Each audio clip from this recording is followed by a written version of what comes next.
today's context is about John the Baptist was there, and then he saw, he was with 2 disciples. And then Jesus was passing by. And then when he saw Jesus passing by, he said, look, the Lamb of what? Lamb of God. That's what the John the Baptist said. And then the 2 disciples decided to follow Jesus. So they hung around with Jesus, stayed with him, and one of the disciples' name was Andrew. Do you know what he did?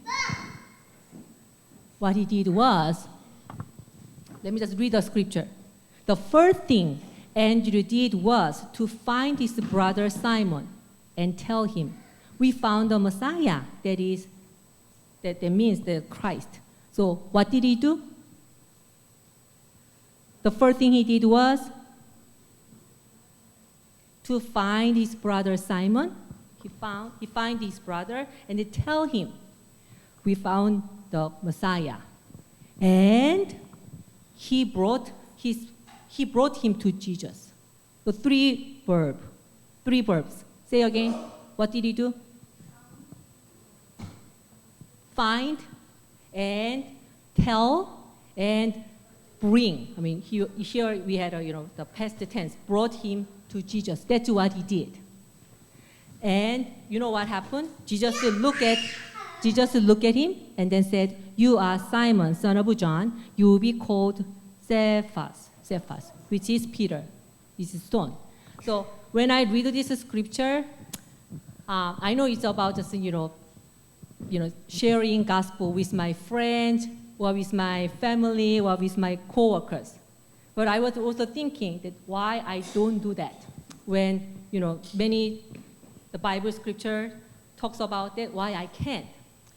For me, what I did was, let's just assume that I asked my friends to go to church and then share gospel. What if they reject it?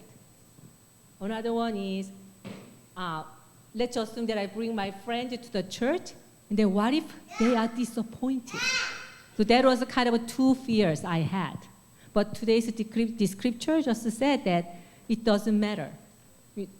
See what he did, what Andrew did to Simon. He just said and then tell and then bring.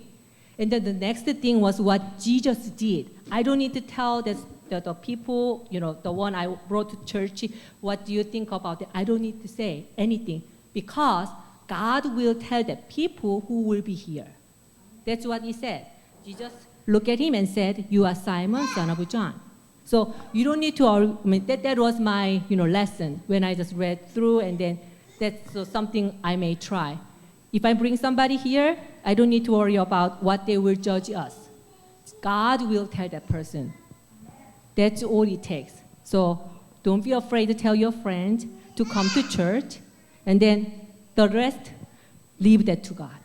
Leave that to Jesus. And then we will together pray about that. Amen.